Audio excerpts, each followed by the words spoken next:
ኤሪሳት ጣቢያ ነው። ሰላም ጤና ይስጥልኝ። እንደምን አመሻችሁ የተወደዳችሁ የጣቢያችን ተከታታዮች። የአማርኛ ዜና ቋንቋ ጀመረን። አብራችን ቆዩ።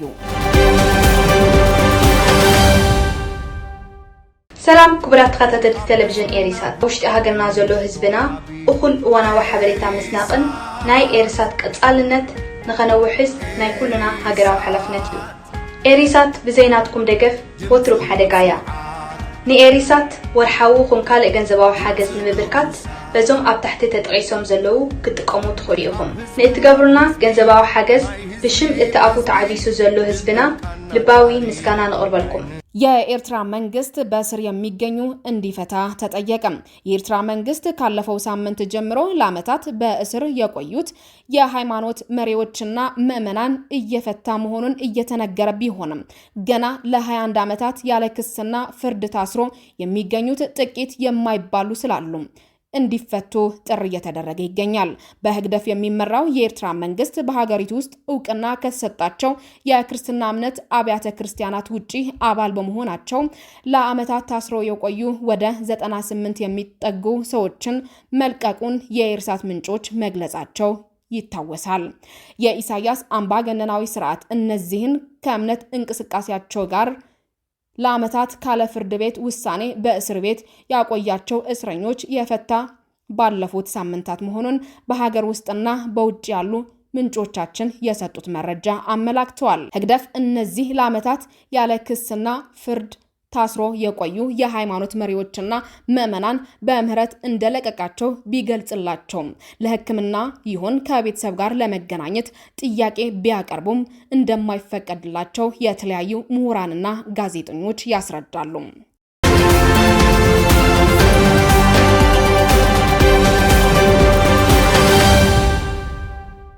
ኢትዮጵያና ኤርትራ ለአልጀርስ ስምምነት ቁርጠኝነታቸው እንዲያድሱ የአፍሪካ ህብረት ኮሚሽን ሊቀመንበር ጥሪ አቀረቡ። የአልጀርስ ስምምነት 25ኛ ዓመትን በማስመልከት ኢትዮጵያና ኤርትራ ለስምምነቱ ያላቸው ቁርጠኝነታቸው እንዲያድሱ የአፍሪካ ህብረት ኮሚሽን ሊቀመንበር መሐሙድ አሊ ዩሱፍ ጥሪ አቀረቡ። የኢትዮጵያና ኤርትራን የ1998 እስከ 2000 ጦርነት ያስቆመው የአልጀርስ ስምምነት ከተፈረመ 25ኛ ዓመቱን በያዘበት ወቅት የአፍሪካ ህብረት ኮሚሽን ሊቀመንበሩን ስምምነቱን የሁለቱም እህትማሞች ሀገራት ህዝቦች ለትብብርና ለጋራ ብልጽግና ያላቸው ዘላቂ ምኞት እንደሚወክል ተናግረዋል። መሐሙድ አሊ ዩሱፍ አዲስ አበባና አስመራን የስምምነቱን መንፈስ እንደገና እንዲያድሱ እንዲሁም ዘላቂ የጋራ ሰላምን ለማስፈን ንግግርና መልካም ጉርብትናን ጥሩ መንገድ አድርጎ እንዲቀበሉ አሳስበዋል። አክሎም በአፍሪካ ቀንድና በቀይ ባህር ቀጠና ያለው ቀጠናዊ መረጋጋትና የህዝቦች ደህንነት የተመሰረተው መተማመንና ትብብርን ለማጠናከር እና የጋራ ደህንነትን የሚያናጉ ግጭቶችን ለመከላከል በሚደረገው ዘላቂ ጥረት ላይ ነው ብለዋል ሊቀመንበሩ። የአፍሪካ ህብረት ኮሚሽን ሁለቱንም ሀገራትና ቀጠናዊ ለመደገፍ ዝግጁ መሆኑን በመግለጽ ለሰላም፣ ልማት፣ ድንበር ተሻጋሪ ትብብርና በአጋርነት ላይ ለተመሰረተ ለጋራ መጪው እድል ያለውን ቁርጠኝነት አረጋግጠዋል። የአልጀርስ ስምምነት በተደጋጋሚ እንደፈረሰ የተለያዩ የፖለቲካ ተንታኞች ሲገልጹ ይሰማል። የኢሳያስ አምባገነናዊ ስርዓትም ለዓመታት በዘለቀው ፖለቲካዊ ንትርክ የአልጀርስ ስምምነት ያለምንም ቅድመ ሁኔታ መተግበር አለበትም ሲል እንዳልቆየ ዶክተር አብይ አህመድ ወደ ስልጣን ከመጡ በኋላ ስምምነቱ ትርጉም እንደሌለው ቅድሚያ የሚሰጠው ጉዳይም እንዳልሆነ ሲነገር እንደነበር ምሁራን ያስታውሳሉ።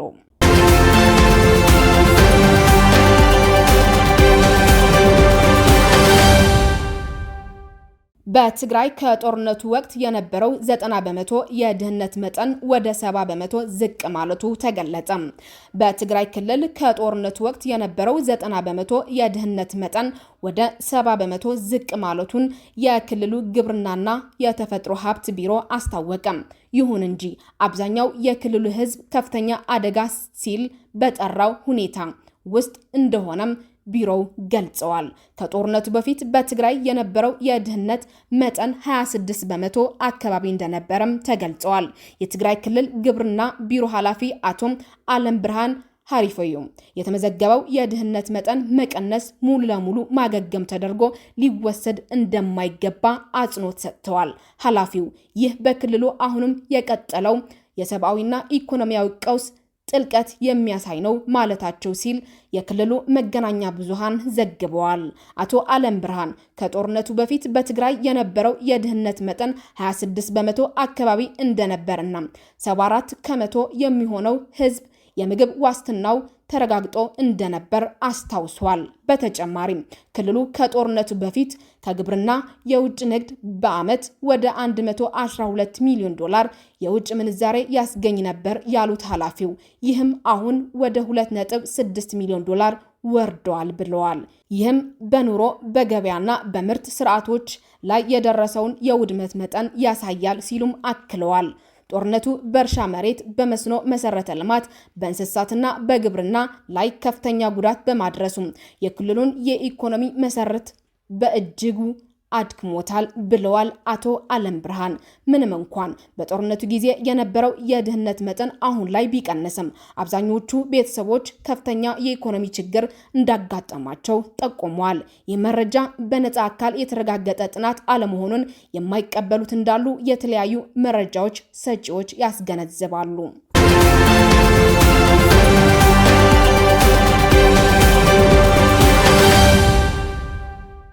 አሜሪካ በኢትዮጵያ ያለው ሁኔታ መሻሻሉን በመጥቀስ ለኢትዮጵያ ዜጎች ሰጥታ የነበረውን ጊዜያዊ ከለላ ማንሳቷን ተከትሎ ለውጥ እየታየ ነው። የአሜሪካ የሀገር ውስጥ ደህንነት ቢሮ የኢትዮጵያውያን ጊዜያዊ ከለላ አሰራር ማብቃቱን ማስታወቁን በማስመልከት የተለያዩ ጎብኚዎች መምጣት መጀመራቸው የኢሪሳት ምንጮች ያስረዳሉ።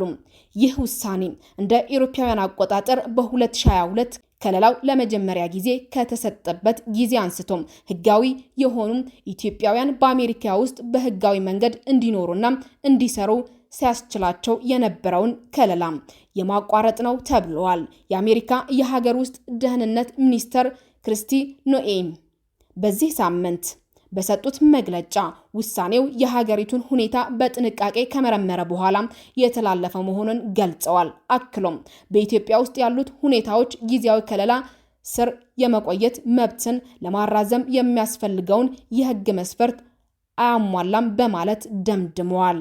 የአሜሪካ የዜግነትና የስደተኞች አገልግሎት ቃል አቀባይ ጊዜያዊ ከለላ ስር የመቆየት መብት የሚሰጠው ለተወሰነ ጊዜ ብቻ መሆኑን ጠቅሶም ለዘለቄታው ለመኖር የሚያስችል መብት ማግኛ ፍቃድ እንዲሆን ፈጽሞ አልታሰበም ብለዋል። አክሎም በኢትዮጵያ ውስጥ ያሉት ሁኔታዎች ወደ ሀገራቸው ለሚመለሱ ኢትዮጵያውያን ደህንነት አደጋ የሚያስከትሉ አይደሉም ሲሉ ተናግረዋል። ኢትዮጵያውያን ወደ ሀገራቸው ቢመለሱም የደህንነት አደጋ የሚያስከትሉ አይደሉም ማለቱም ለብዙ ፖለቲከኞችና ማህበራዊ አንቂዎች መነጋገሪያ አጀንዳ ሆኖ ይገኛል።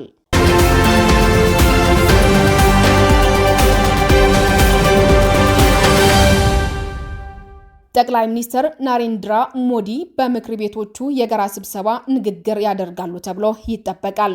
የህንድ ጠቅላይ ሚኒስትር ናሬንድራ ሞዲ ነገ ታህሳስ 17 2025 በህዝብ ተወካዮችና ፌዴሬሽን ምክር ቤቶች የጋራ ስብሰባ ንግግር ያደርጋሉ ተብሎ ይጠበቃል። የኢፌድሪ የህዝብ ተወካዮችና የፌዴሬሽን ምክር ቤቶች የጋራ ስብሰባ በነገው ዕለት ይካሄዳል። ስድስተኛው የሁለቱ ምክር ቤቶች 5ኛ ዓመት የሥራ ዘመን የጋራ ስብሰባ ነገ እንደሚካሄድ ነው የህዝብ ተወካዮች ምክር ቤት ያስታወቀው። በጋራ ስብሰባው የህንድ ጠቅላይ ሚኒስትር ናሬንድራ ሞዲ በምክር ቤቶቹ የጋራ ስብሰባ ንግግር እንደሚያደርጉ ይጠበቃልም ነው ያለው። ከኤሪሳት ጣቢያ የዕለቱ አበይት ዜናዎች በመከታተል ላይ ቆይታችኋል። አሁን ደግሞ ባልደረባይ አጫጭር ዜናዎች ወደ እናንተ ታደርሳለች።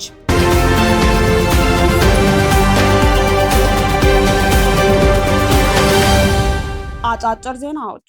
በደቡብ ኢትዮጵያ ክልል የዳሰነች ወረዳ መስተዳደር ለሁለተኛ ጊዜ የህዝብ እንቅስቃሴ ገደብ መጣሉን አስታወቀ። ኤርትራ ያለ ፍርድ ያሰረቻቸውን ወደ 10 ሺህ የሚገመቱ እስረኞች ያለምንም ቅድመ ሁኔታ እንድትፈታ የተባበሩት መንግስታት ድርጅት የሰብአዊ መብቶች ኮሚሽን አሳሰበ።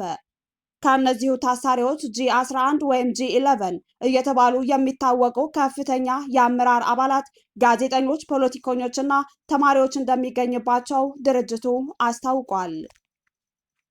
ሳዑዲ አረቢያ በመገባደድ ላይ ባለው 2025 የሞት ቅጣት በመፈጸም የዓለም ክብረ ወሰን መያዟን ዘገባዎች አመላከቱ። ሳዑዲ አረቢያ ትናንት ታህሳስ 15 ቢሆንም 3 ሰዎችን በሞት ቀጥታለች። ዶናልድ ትራምፕ ከዩክሬን የኔቶ አይነት የጸጥታ ዋስትና እንደሚሰጡ ቃል ገቡ። የአሜሪካው ፕሬዝዳንት ዶናልድ ትራምፕ ሞስኮና ኬቭን ያስታርቃል ባሉት የሰላም እቅድ ላይ የአሜሪካ ልዑካንና የዩክሬን ፕሬዝዳንት ቮሎዲሚር ዜሌንስኪ ትናንት በበርሊን መወያየታቸው ተከትሎ ለዩክሬን ዋስትና እንደሚሰጡ ቃል ገቡ። ዜሌንስኪ የደህንነት ዋስትና ከተሰጣቸው የኔቶ አባል የመሆን እቅዳቸውን ሊተው እንደሚችሉ ፍንጭ ሰጥተዋል መባሉን ተከትሎ ነው የኔቶ አይነት የጸጥታ ዋስትና እንደሚሰጡ የተናገሩት። ትላንት እሁድ በሀገሪቱ የደረሰውን የሽብር ጥቃት ተከትሎ አውስትራሊያ የመሳሪያ ቁጥጥር ስርዓቷን እንደምታጠነክር አስታወቀች። በጥቃቱ የሞቱት ሰዎች ቁጥር ወደ 15 ከፍ ብለዋል። ጥቃቱንም ያደረሱት አባትና ልጅ የእስላማዊ አክራሪ ቡድን አስተሳሰብ ሰለባ መሆናቸውም የሀገሪቱ ጠቅላይ ሚኒስትር ተናግረዋል።